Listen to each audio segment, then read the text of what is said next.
Hello Australia, welcome to My Millennial Money. I'm Glen James and you are? John Pidgeon. And we are here today with a friend of the show, Rebecca Pritchard, and we're talking about the cost of a baby. So this is going to be a banger. I'm strapped in because I'm having a You're scared. heart attack already. Yeah. So Beck, welcome back to the show. How are you doing? Welcome back. Thanks for having me back. Yeah, it's a ripper of a topic, so I'm really excited to lay into it. Now, I do want to talk about our show partner, Sunsuper, and thank you to Sunsuper for getting behind the podcast. Sunsuper have a strong and competitive investment performance. I actually looked, John, at the 30 June performance for the last, 1, 3, 5, 7 years. Yep.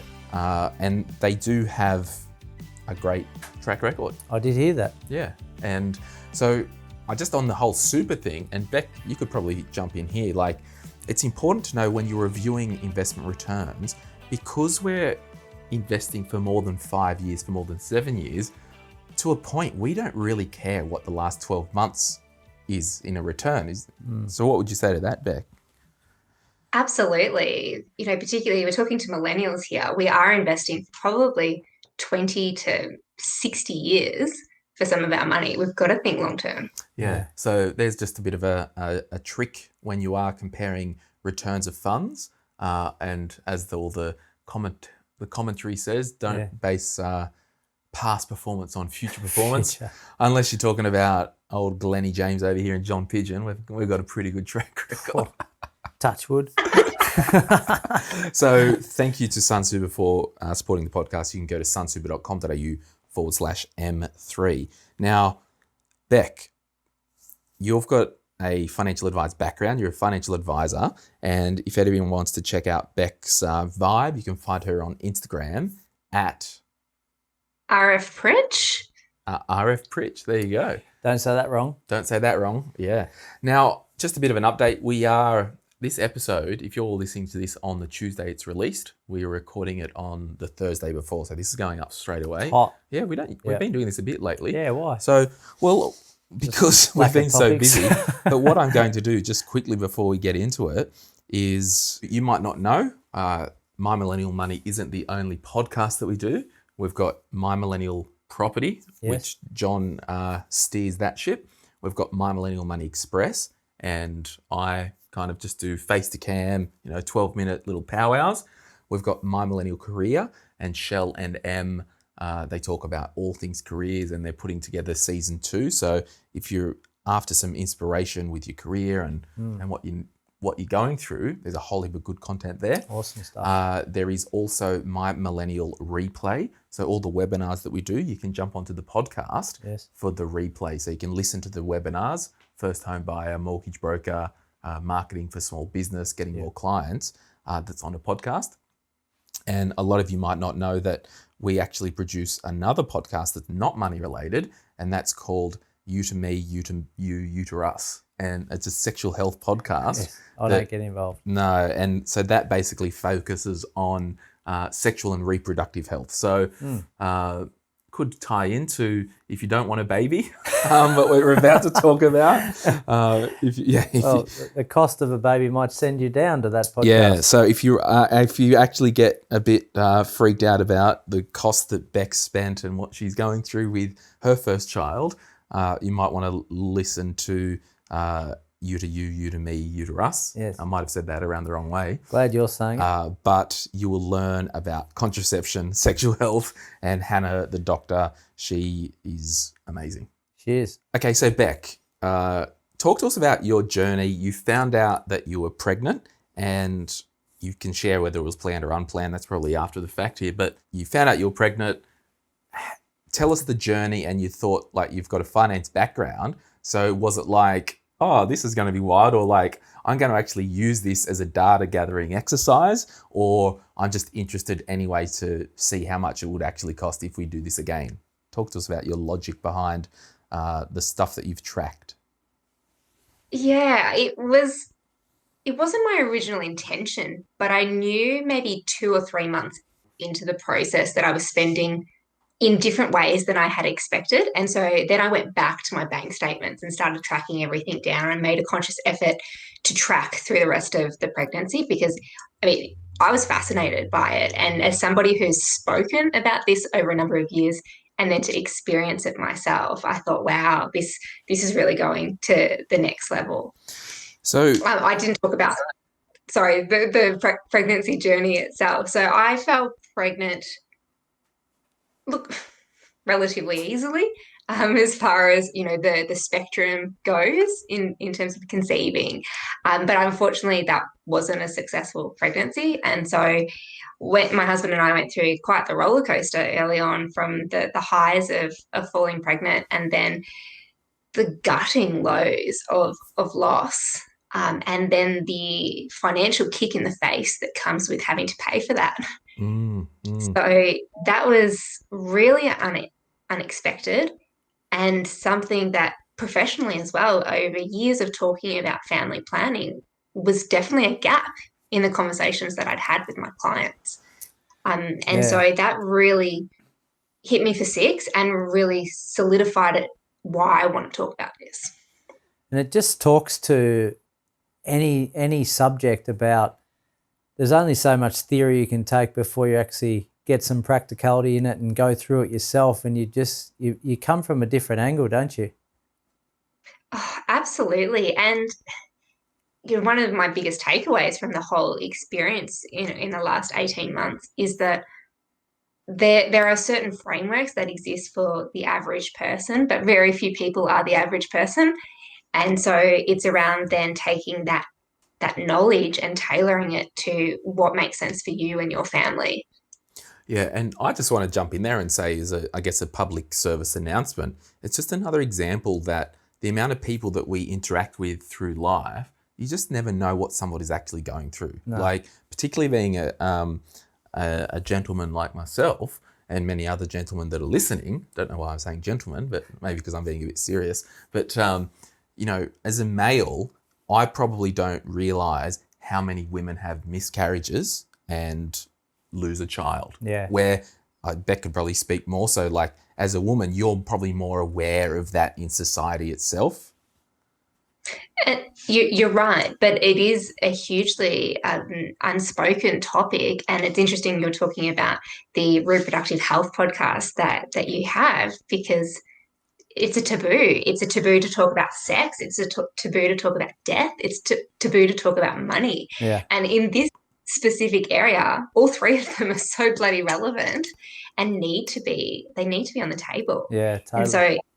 And so just being open about them, and the statistics are about 1 in 3 pregnancies end in loss. So, I mean, that's a whole nother conversation perhaps for another day, but it is worth considering that not all roads to starting a family happen perfectly. Yeah. And so don't happen on the first try. And while we're there, I guess, to give Hannah's podcast a plug, some of the topics that we've got here is there's an episode on the pill, episode on Marina, contraception overview, endometriosis, the Nuva ring. So she covers a lot of the contraception if you don't want to start a family or have a child. And then she moves to some of the medical things like polycystic ovary syndrome, HIV and syphilis, the implanon, genital herpes, the pelvic floor, permanent and surgical contraception part 1, permanent and surgical contraception part 2, pain relief in labour part 1, pain relief in labour part 2. And I know that she's planning her second season, which talks, and I don't know if you've dealt with clients around this, Beck, but she's talking with a doctor who's in the whole IVF thing, but also freezing eggs. So that's going to be huge. Yeah, and I mean, what I'm hearing from all of that, Glenn, is that it's a massive topic. Totally. That needs to, we need to take the covers off. So I'm really excited to listen to season 2. And you're right, Beck, about putting it on the table, just like money, just like sex, everything else. Like, it's just taboo. It's under the carpet. And like, we went through the experience of miscarriage with my sister-in-law, and when it came, it was a shock for her and the family, but it was a shock for us because, like, I've never heard of that happening before. But you saying it's 1 in 3, like, it's just it should be spoken about, shouldn't it? Yeah, absolutely. And I think everyone can go through it in their own way, and I'm at a place now that I can talk about it without bursting into tears. And I do feel, a sense of responsibility actually to share and to campaign for a more open conversation about this. So before we move on to the money side of things, my last kind of, and I think it's great that we've ended up here in the conversation when, 10 minutes ago we didn't even think we were talking about it. But Beck, if you were to, because there are thousands and thousands of people listening, if there was a lady going through a miscarriage at the moment or something like that, what would you say to her? To both women and to men, because it's something that impacts a family, that you are not alone and there are resources available to help you. So to chat to your doctor, your GP, your obstetrician, to chat to your community and share what you're experiencing and reach out for help. And I would personally speak to the males in the situation, because we can't even imagine what the female goes through emotionally in that process. Like, yes, it's occurred to both of us and the family, but it's happened to the female. It's a very different feeling and whole new set of emotions, isn't it? Yeah, and the emotion is one side of it, but physical is a very important part for women to experience. And it speaks to the way that my pregnancy actually unfolded was completely driven by that experience at the get-go, because it uncovered a bunch of issues that I just never thought I'd be never anticipated experiencing going through that. So you were planning a family and you thought, well, let's get a family savings account happening. How cliche financial advisor can you get? I know. When you make a major life decision, what do? You set up a bank account. Totally. So did you practice what you preach? Hell yeah, I did. And so, my husband and I were investing for the children that we didn't have, years before we actually were looking to start a family. So that, the money would be there at the right point in time. We had the bank account. It was pretty close to being full to what we wanted by the time we fell pregnant. And we'd also upgraded our health insurance because we had decided we wanted to go down the private road and served our waiting periods. So then, we were good to go. Awesome. And how much did you have in your savings account when Bub arrived? By the time Bub arrived, we had about $2,000. So we had nicely eroded balance over time. So we started with about 14,000 and then realized a couple of months in that wasn't going to cut the mustard. And so we topped it up, and over the course of falling pregnant the first time to a couple of weeks postpartum with my son, it was about $17,500. Yeah, wow. Right. Wow. So, Beck, you started with 14. By the time Bub's come along, you had 2 remaining. Is that right? Yeah. Yep. Okay. So if you had your time again, was that a shock as to how much you'd spent through that time prior to birth or not?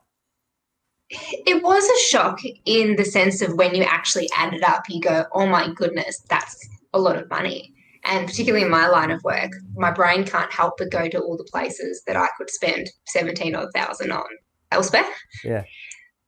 Realistically, my partner and I were very diligent along the way, and very few things in there were frivolous or were not well considered.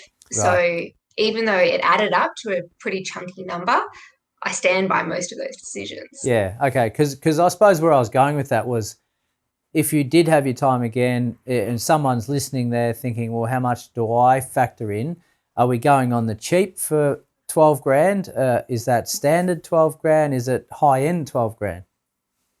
And one of the key determinants for working out what the number is for you, because it will be different for you, whoever's listening today, one of the massive determinants is public versus private. Yeah. And as a private patient, that contributed to probably a good $8,000 of both obstetrician and scans. Right. So that's a huge chunk of Massive. that. And if you're going public, that comes out or is significantly reduced. Yeah, so I think it's like loud and clear that you were in a good financial position, which means you didn't have any consumer debt, I would assume, and it means instead of paying $300 or $400 a month on repayments of crap, you were like, well, we can afford the luxury of doing things privately and et cetera, et cetera. Yeah.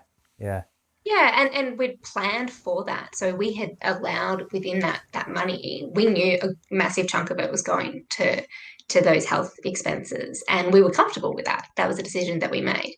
Keeping in mind, I would also add, because there's not really regulation on the private road, doctors can set their own prices. And so I would say my private expenses were probably middle of the road. Yeah. Statistically, the average expense is a bit lower in that sort of $4,000 to $5,000 bracket of out-of-pocket expenses, but it can be as much as $10,000 to $12,000 depending on your doctor, your hospital. Yeah, wow. So I guess along the way, in terms of out-of-pocket costs, like I think the funnest thing when I look in it, because you're a first-time mother, I think the funnest thing that when I look into those situations is you get to, decorate the nursery and actually, and I don't know if it's this, physiological, I can't even speak, but this inside thing where I have to like have a nice place for my spawn. Or you want a nest. Glen. A nest, thank you. Yes, thank you. So nest is easier to say. Yeah, thank you. So what did you spend on the nest? What did you do with the nest? I was really specific about that, and it's funny that I'm in my nest right now. This is my chair. If you can see the throw. And that's the throw I actually already had, but there was a few things that I really wanted. Like I had a color scheme in mind. Like I wanted some really nice sort of sheets for the cot. I wanted some artwork. I wanted some plants. But I knew that sort of stuff probably lasts. So I was happy to spend money on that. And then I went secondhand with pretty much all the furniture. And so all in all, I probably spent maybe $1,000 kitting out the room. That's pretty good. And it was really quite skewed, like that 300 of that was on artwork. And then 300 probably covered all the secondhand furniture. Comes back to your priorities and what you appreciate in life, doesn't it? Like, yeah, and you've got 9 months to think about these things at least, but you've obviously prepared much longer than that. But again, highest values in your life, you prioritize. And I think it's important to note as well, like when I used to talk a lot about financially preparing for having a baby, and people go, well, you can never have a baby, you're a guy, or, you'll never know, you haven't had a child. But I think I can talk to financially preparing for an event. Yeah. So whatever that event is, you need a framework to prepare for that event. And I would always say, if it was building a house or buying a new car or going overseas or having a baby, it's still a significant event. The problem is the bloody baby, just the fees and the costs keep going up forever. Yeah. But I guess initially my unsolicited advice would be, if money is tight, I think you need to choose one premium item that's your thing if you're going to make the splurge. Yeah. So if can't have it all. Exactly. Yeah. Yeah, and possibly a little bit like weddings, we have maybe an idea in our mind what it's going to look like, and then the time rolls around and you go, oh, holy crap, that costs money and that costs money and that costs money and that costs money, and you have to start making trade-offs. Yeah. The good thing about the event, as you call it, like whether it's birth or wedding or honeymoon, running a marathon, there's a finite period that you can prepare for, and it actually gives you greater motivation or reason to actually save that money and put it aside. Whereas if you're just sort of dwindling through life with no real purpose, it can easily go by the wayside. I think the most productive times in my life have been the 2 days before I've had to fly overseas and get a lot of stuff done. Yeah. So it's like You've got deadlines, there's haven't this you? deadline. Yeah. But I'll share an example. Good friends of the podcast, Chris and Beth Gleason, they've just had twins, which is just another, I don't know how people do it, but they do it. And, you know, it was important for them to have a pram that had obviously the two babies, the doubles, but also that they could easily unclick and click into the car. Yes. And so that was a real premium item that I know the pram they were looking at, I think it was around $3,000, but they got it on Gumtree for $1,000 secondhand. So it was still premium, but it was probably, if you look at items in their journey, it might have been the most expensive once-off cost. Yeah. So I don't know. Yeah, and I want to backtrack a bit, and it might be going off topic touch, Beck, but the private versus public, like we've got 3 kids, we've had 3 events.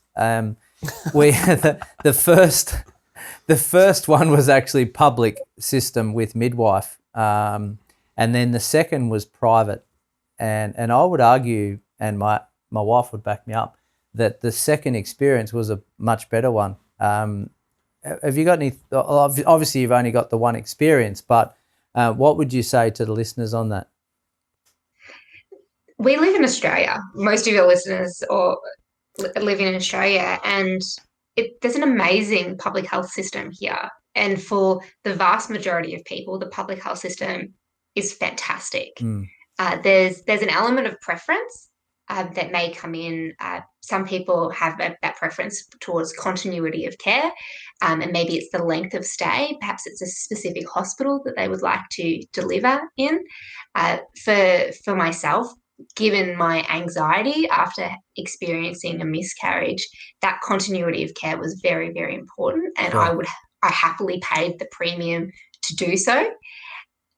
But other people with different backgrounds leading into it might be less fussed. Yeah. And in which case, paying $5,000-$10,000 extra for that, if they don't value that experience, it's not good money. Yeah. No, and it's a luxury. Yeah. And like you said, like we live in Australia, like my sister, her first child, Grace, went private. Yeah. The second, when she had the twins, she actually went public. Yeah.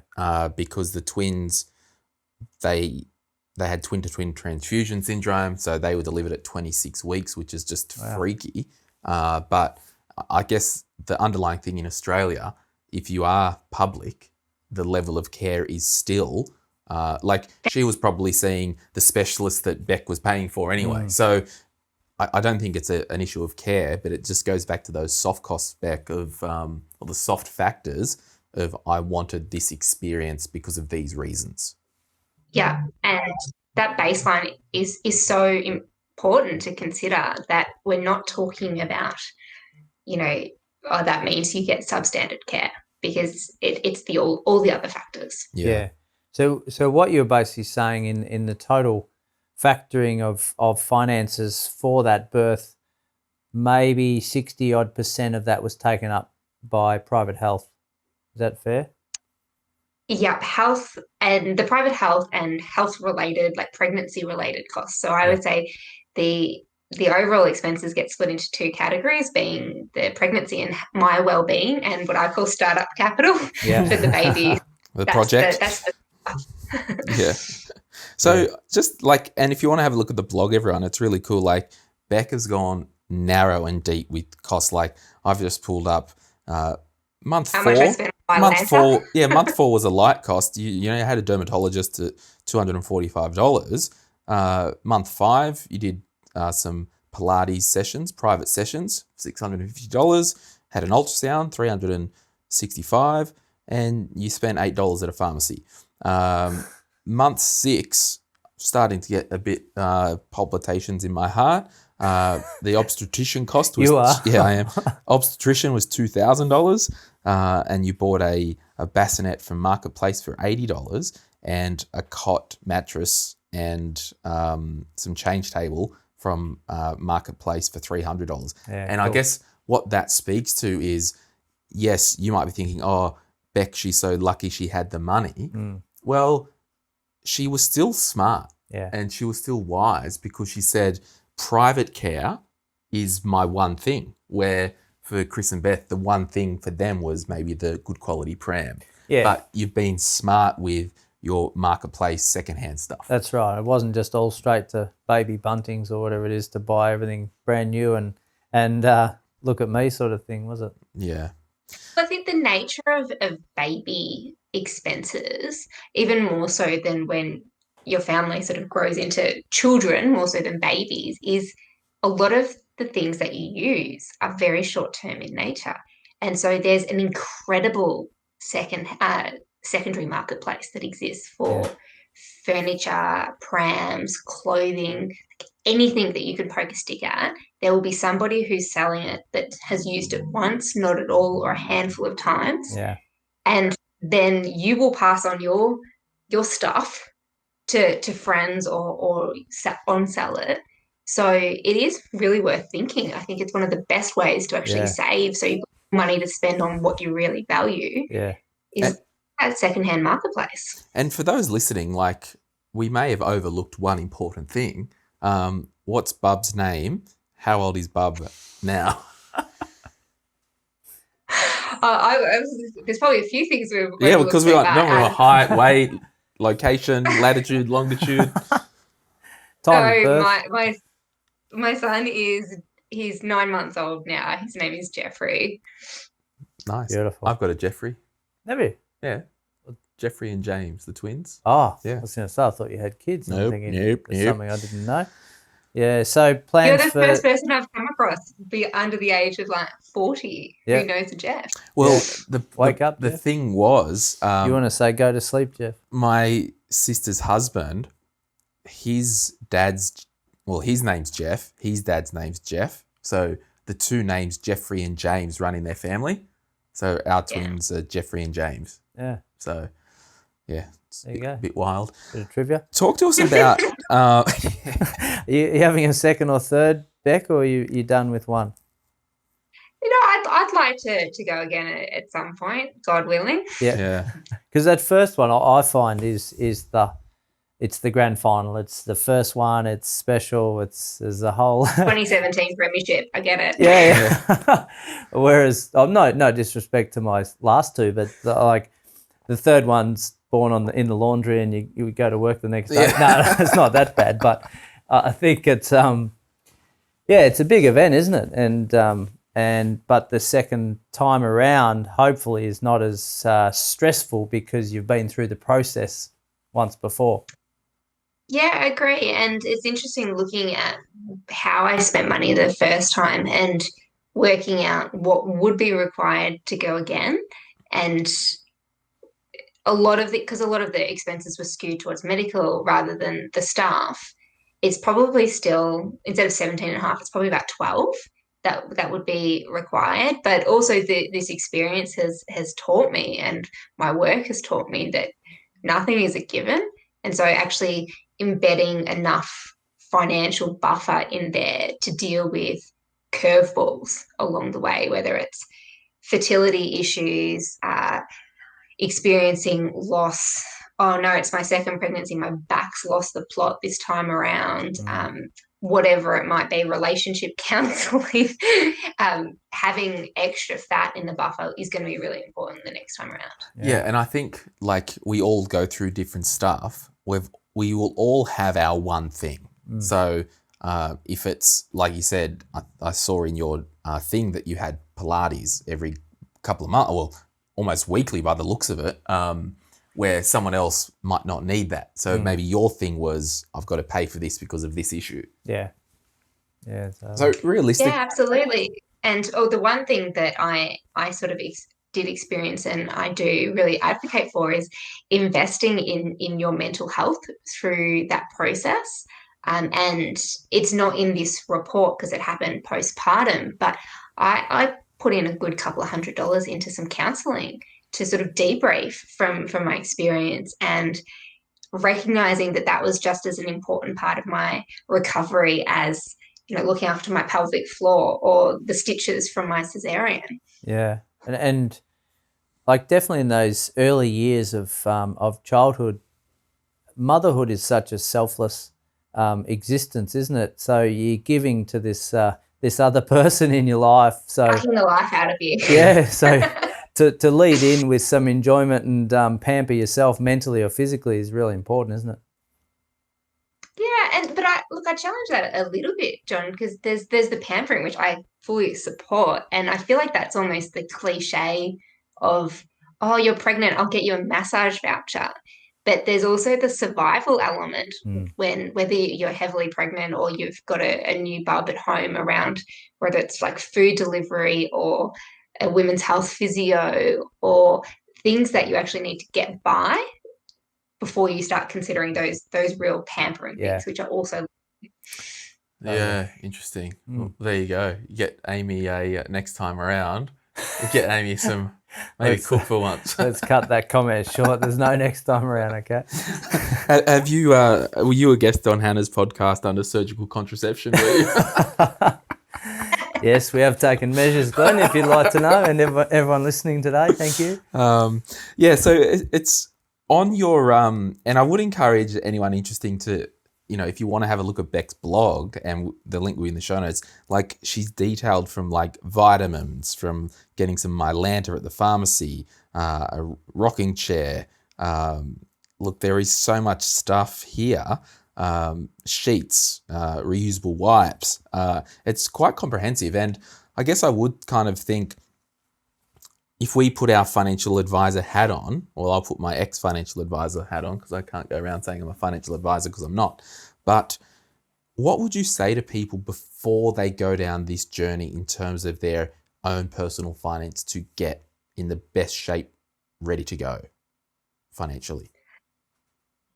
There's a few things that I would say to people. Articulate what the goal is. Yes, the goal is to have a family, but really, what does that mean for you? And what does it mean from a health perspective? Perhaps what does it mean for you and your partner, your work, a whole host of factors there. But get your house in order. So that means clearing any crappy debt or significantly reducing it, having a cash buffer that's not your buffer for the baby, and then saving for this purpose. Because what we're talking about here is the money I spent pregnancy and within a couple of weeks postpartum. That doesn't factor in then the money that I had to utilize, or my family had to utilize, to fund a parental leave period. And it doesn't talk about then the cost of actually raising a child. So this is just actually one element of this. And so if this is your goal, that's fabulous, but you can't just go have sex and think that like we're done. Right. Because it just doesn't. It doesn't work that way. Even if you're lucky enough to conceive that way, which a lot of people aren't. So thinking about things, being diligent, means that then when you get to that point, you can have sex and it's fabulous. But we need to put in the work here. Yeah. No, it's a really important point there, Beck. I think that factoring in being on 1 or 1.5 wages for 12 months, 2 years, sometimes longer is underrated, isn't it? And looking at your cost to exist and then saying, well, hang on a minute, we're actually losing money each month here. Where are we going to get this money from to survive? Yeah, and doing the numbers is so important, so you can make a really informed decision, whether it's saying, okay, instead of taking each of us taking 6 months off, it's actually 3 months, but then you can return part-time, or it's, all right, I'm going to take these 6 months off work, then you're going to take this 3 months off work because that takes advantage of your parental leave policy, like whatever it is, but you've got to do the numbers. Yeah. Yeah, then I just put some stuff in the Facebook group before we jumped on, and just got anyone's questions or comments. And Jessica Rathamund, if that's how I pronounce it, Jess, the biggest cost to her was the loss of income itself. Yeah. So I guess what I would, again, with my strategic financial planning kind of hat on, I would probably say, there's a lot of people that have personal debt that are trying to clean up their mess. My own view is, if you can get a bit of a plan together, make sure you're on a budget, you're dialed in, maybe depending on your age and your medical factors, if you can say, look, we're going to be debt free in 18 months to 2 years, let's get our debt cleaned up, then we can fall pregnant.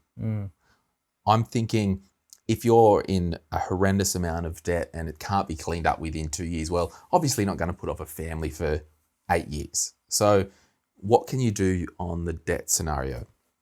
And then I'd probably say as well, with like a lot of people use the Glen James spending plan, and they'll do their spending plan and then copy the spreadsheet, open another file or whatever they do, and then use that one as the target spreadsheet. Well, what does this look like if we did a budget post-baby with mum off work for 2 months, 3 months, and then back to, or whatever that looks like, and you can start to manipulate some numbers, because if you are getting to the point where one will take a year or two off from the workforce, how can we start to live on one income as soon as possible? Yeah, comes back to goals, doesn't it? I think, like, if it's not planned pregnancy, you've basically got less than 12 months to get your shit in order. Right? If you have got some goals ahead of you, and sounds like you structured it pretty well, Beck, in the sense that you, a fair way out, you started saving for this event, and by the time it came along, you were ready.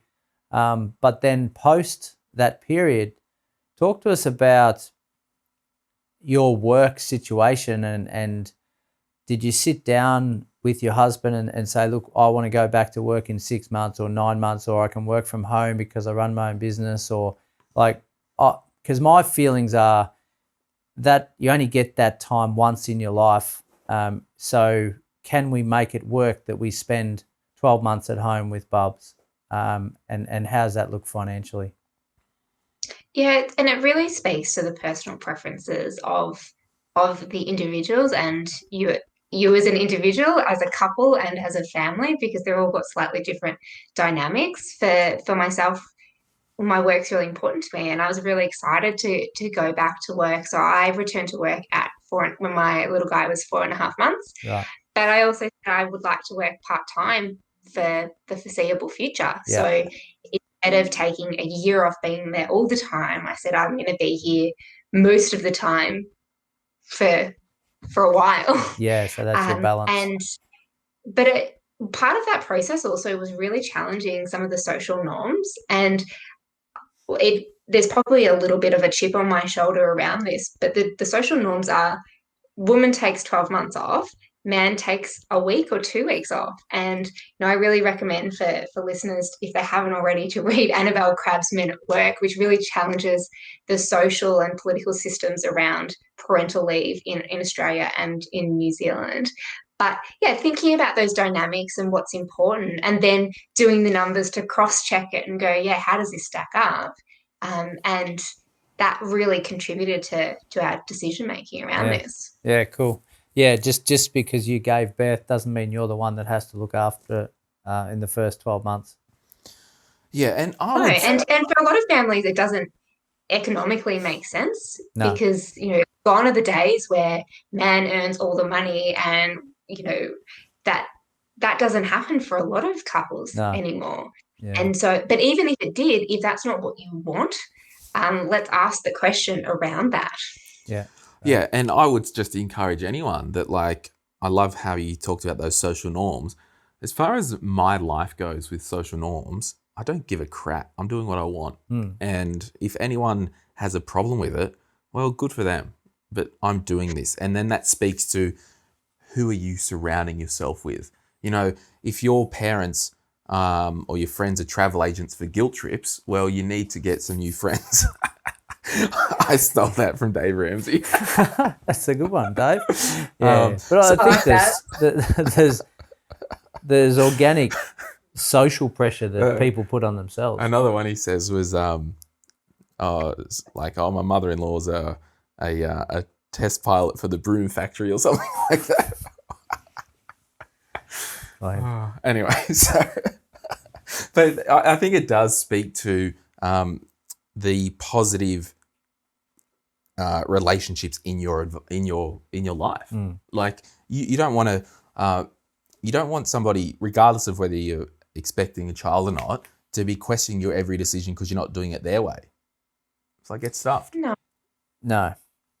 But No, and it does also speak, Glenn, I think, to how you want to raise your child or your family, and like it or not, money forms part of that conversation. And so, it may, like you said before, if you're buried under a big pile of debt right now, you may have wanted to have a child by 28, but if doing so means that you can't give that child what you want to, then is it not worth waiting a couple of years until you're in a stronger financial position?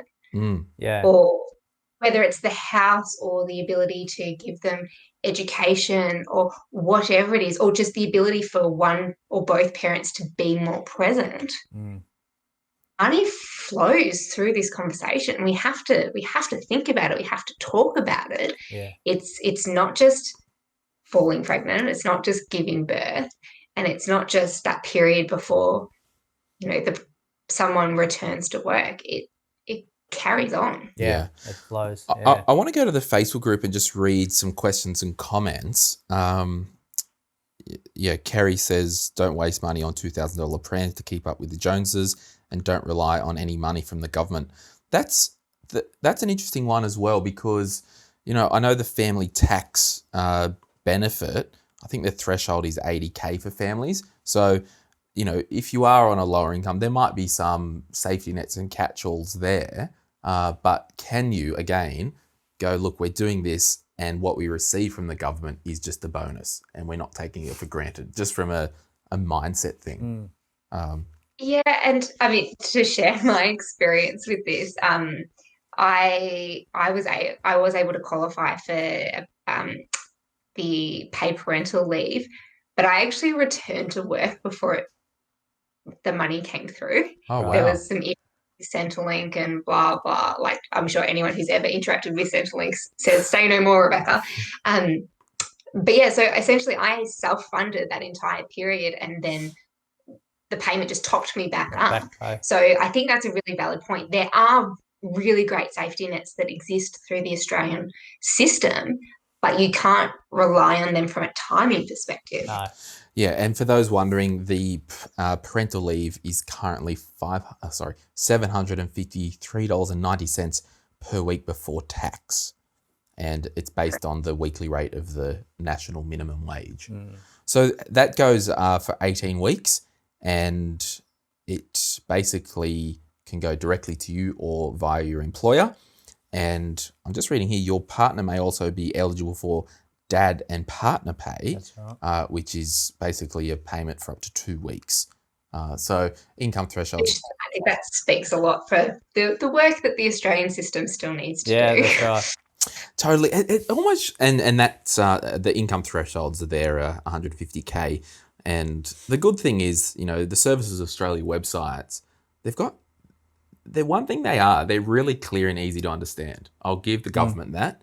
But I think, to your point, Beck, like, it should be, we're paying X amount per family for this long, whether both of you go back to work full time or not. Like, who cares? Like, let's just help. Yeah. Anyway. Like the plasma TV bonus that used to be around. Yeah. So I'm just going to go back to Facebook. Christy asks, and we did cover it slightly, but I just want to dig down a little bit deep. Please talk about private health and pregnancy cover. I'm so confused about this, and it would be great to understand some more. So I guess, Beck, if a private health insurance for you and your husband was $2,500 a year, I would imagine you could select pregnancy cover or not. And just off the top of your head, I've given you this without notice, like, what is the differences in having the pregnancy portion in the cover? Yeah, it's a really good question, and there will be countless people out there that have private health insurance but aren't covered for pregnancy. And so pregnancy is almost always the top tier of cover. And that's also because, not everyone needs it, and not everyone needs it at all points in time. And so it is worth checking, do you already have it? If you're getting it for $2,500 in your example, it's a absolute steal. Good for you. Yeah, I was thinking I think mine's closer to $2,000 for myself. So. Yeah, thinking that's cheap. Yeah. You will have you'll have waiting periods, and it's generally 12 months, but the 12 months is from when you install that cover to when you deliver your baby. So it's Right. not about pregnancy or conception, it's actually around delivery. So I generally say it as a good rule of thumb to wait at least 4 months between when you upgrade your cover and when you start trying, just to factor in that baby might come early. Yeah. Or So there could be some medical dramas or, Yeah, that's a good tip. That's actually a really valid point, that 12-month waiting period. And you can upgrade to shorten that? yeah, most insurers will have some provisions around like emergencies. So if you have like an extreme premature baby, that's a different case. But yeah, you would argue to be on the more conservative side. But likewise, if you were only on that level of hospital cover for the pregnancy services, it was one of the first things I did after my son was born was downgrade my cover because and backdate it to the day that he was born, because I was like, I don't need this. And it was about an extra $200 a month to upgrade the cover to get to that level. So we talk about the cost of It's a lot, isn't it? of the private road before. It's not just that $8,000 out of pocket, it's that increased cost every month along the way. yeah. And so it is a lever to push and pull. But then again, thinking if you're going to have subsequent children, make sure you've served those waiting periods. Again, but some private health will include support for, say, IVF or fertility support. So again, you might need to be on that for a longer period of time.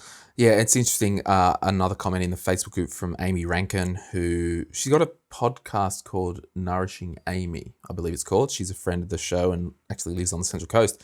She's pregnant at the moment.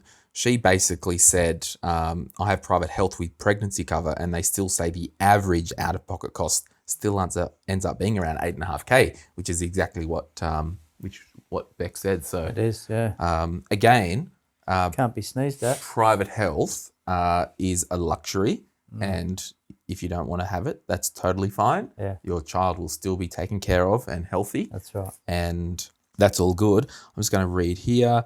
There was a comment here from Catherine Healy. No kids yet, but planning. We're currently practicing living off one wage so we can avoid as much shock as possible when her wage disappears, saving as much of my pay as possible to have a baby buffer. So that's a good point there as well, isn't it? Good to practice before you have kids, isn't it? It is. And I would say... And it meaning that they'll be able to be saving an absolute bucket load between now and it happens. Yeah. I want to talk as well, like if you are planning to start a family, I think it's so important to factor in your death, disability and income protection insurances now into the budget, because it's just then one less thing to do once Bub arrives. And we want to make sure, like I'm sure Beck and her husband both have death cover on each other. So if the worst case did happen to one of the parents, the surviving parent could be a full-time parent debt-free for a number of years if they wanted to. Yeah. Yeah, absolutely. And it is worth considering as well, particularly for women for income protection. There gets to a point where during pregnancy where a lot of insurers will say, look, you're heavily pregnant. We won't insure you right now. Come back once you've delivered your baby and gotten through that experience healthily.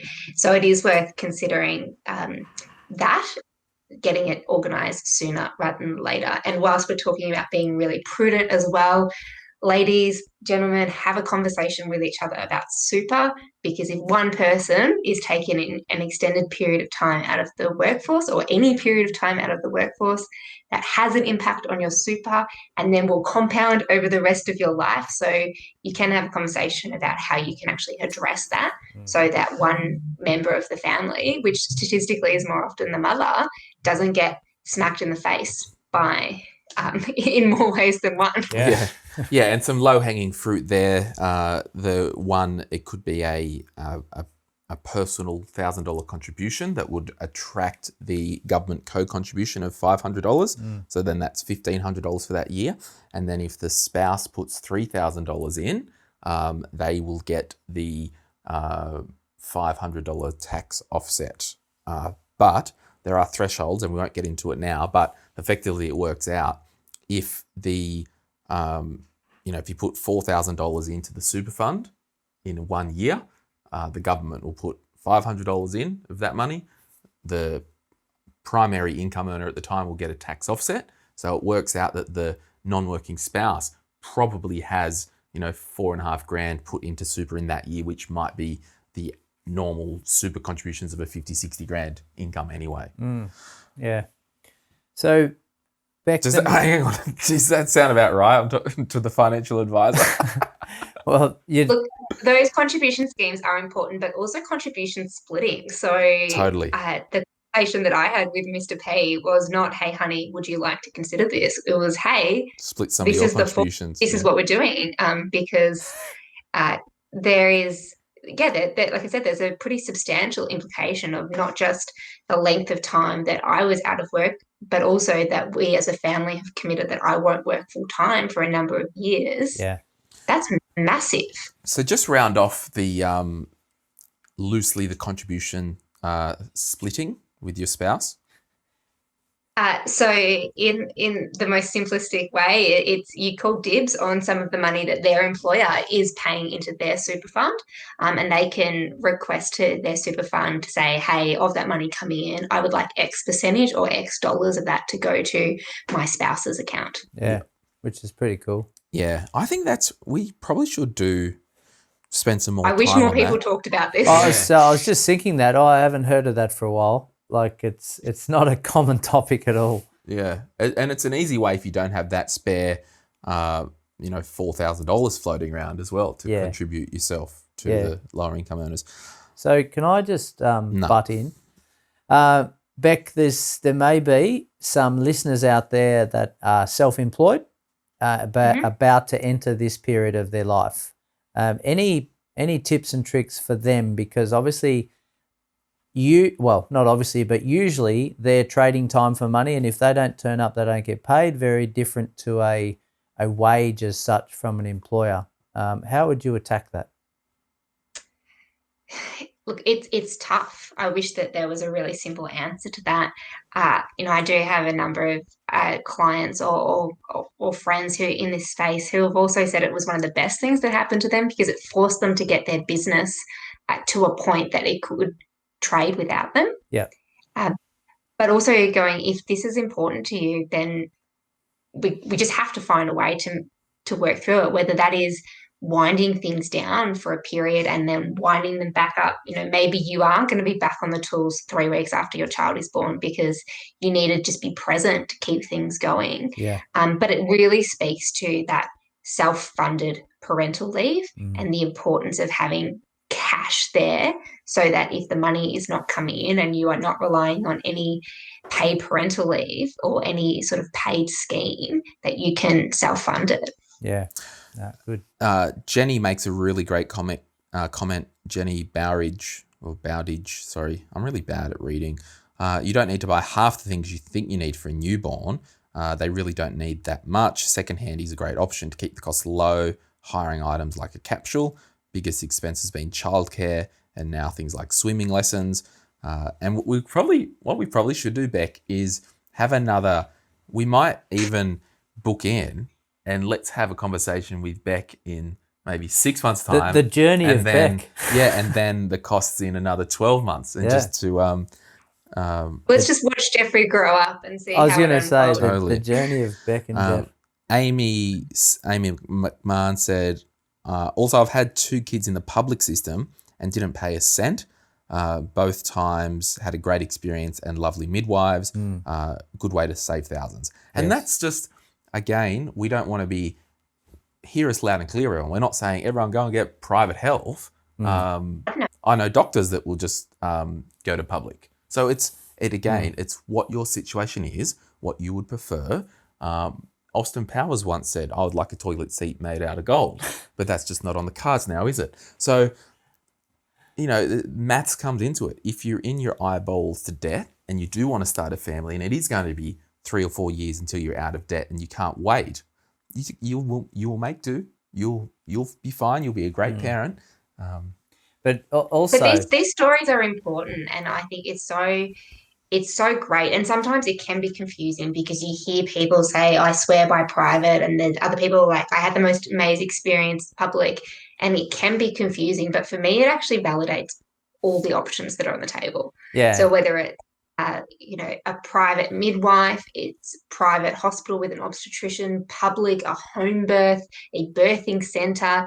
There are so many ways to bring your child into the world, and they all work brilliantly for different families. Totally. Yeah. You've got to keep asking the right questions, don't you? And if there's ever a topic that all Australians are experts on, it's parenting, isn't it? You've always got the noise from the outside saying you should do this, you should do that. So if you can take little bits and pieces and then apply it to your own situation, good outcome. Yeah, and I actually also the final thing I'd add in there is, for a lot of people, it's risk management.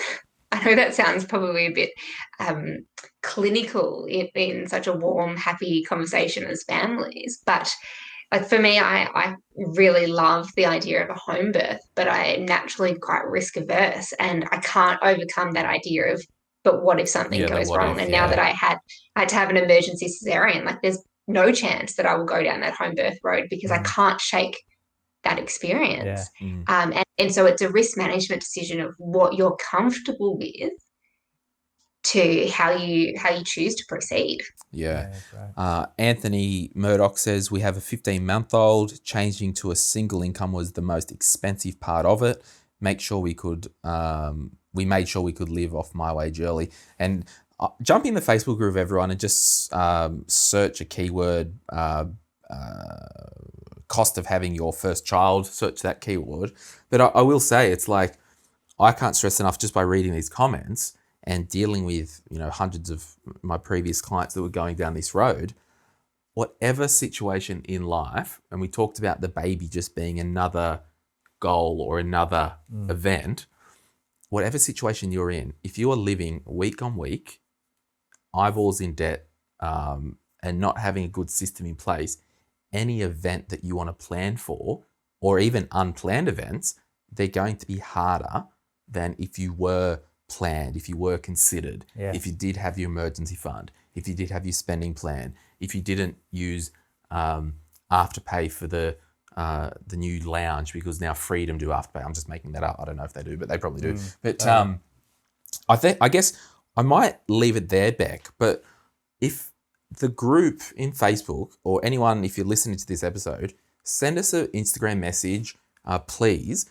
And what I might do is I might ask Beck if maybe we could organise maybe like a webinar one evening, Beck, and we can just do a Q&A about these costs, just so we can really nail it in. Totally. And so then important. I can do a webinar with Beck, and we can just do a Q&A, and Beck can answer questions.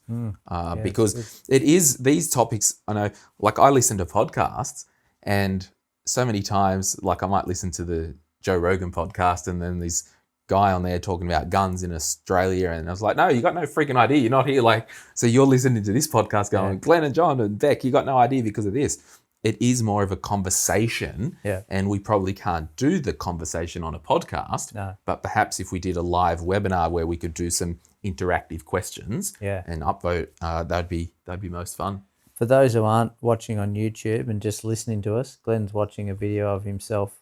No, I'm not. I've just got Facebook open, and there's the welcome video there. He's on repeat. So, any final words, Beck? Having a family is, and I'm not a fan of the word should, but it should be a really beautiful and wonderful time. Having a family is also incredibly stressful and nerve-wracking and full of anxiety. And if you can remove financial worry or financial stress from that equation, there is more than enough things to worry about when it comes to bringing your first child into the world. So if you can be diligent, if you can be forward thinking, you can be organized, it is possible to cruise through pregnancy and bring your child into the world without worrying about money. Great. That's great advice. And it just speaks to every event that we ever go through in life, isn't it? Whether it be weddings, honeymoons, funerals, births, like the financial stress compounded with everything else that you're going through at that at that time just compounds the whole experience, doesn't it? Do you have any other final comments before we go to? That was it. That was it. Yeah. Good. I was going to say, but I thought I'd be polite. Yeah. I guess my final comments are from a practicality point of view. Speak to your financial advisor. Do a clarity call with John, and just it might be like, okay, during this 12-month window, mum or dad, whoever it is, wants to stay at home full time. That's all good. Can we be strategic? Can we just? And I don't want to slap every sacred cow. I don't mind being strategic temporarily. So I'll just say that first. So temporarily, if you've got a plan, can we just put the mortgage repayments to interest only for 12 months? Can we just not contribute extra to super for the first 12 months? Yeah, it just got purpose. Can we put this on minimum or cut down? And I say that with caution because we have to be strategic and have a plan. So in 12 months' time, we have to turn those things back on. Yeah, that's right. It's not a headline on the Daily Telegraph saying Glen doesn't subscribe to super or interest-only loans or whatever, but it's just having that purpose for that period of time to get yourself through. You can be strategic, but it's not forever. And that's why I'm cautioned to say that. It's like, oh, don't worry about your super. No, it's very important. But if the cash flow means that we want a short-term trade-off of staying at home longer, and we know that we will go back to work and we know this will actually get back to... So, and it could be like chat to your financial advisor. It could be if you're paying for death cover in your own name, well, maybe that can go in the super fund to then the super fund can claim it on tax and it frees up cash flow.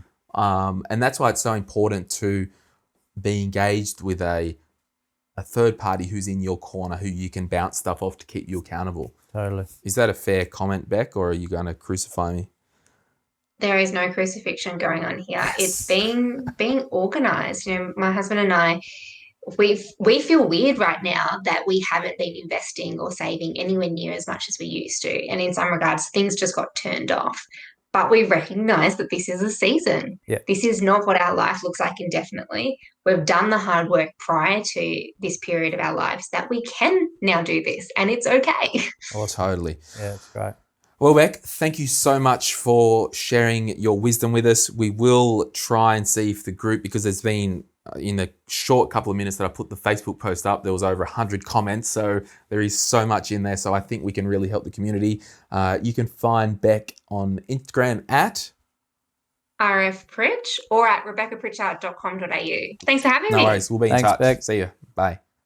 Okay, Monique, you are up. Monique, Community Member of the Week. Monique is 33, lives in the Gong, and for those not near the Gong, that's Wollongong. She's a part-time admin officer / part-time stay-at-home mum, so she would have probably had a few things to comment about that episode. Yes. The financial goal is saving for a family holiday to the US. Holiday.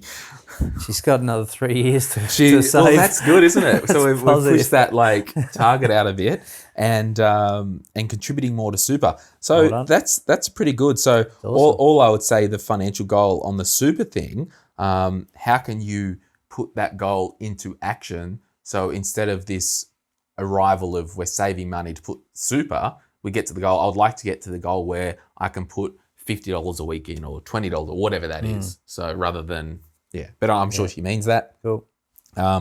She's achieving this goal, and I should read before I talk, but she's sticking to an allocated weekly amounts to spend, and she is salary sacrificing. Yes. So maybe she wants to turn that up more. So that's awesome. And the silliest money mistake that Monique has made, probably not making the most of our pre-kids full-time incomes and investing in our 20s. That's so common, huh? Yeah. So common. And if you can just speak to your 40-year-old self when you're 20, just get it done now. Yeah, love that.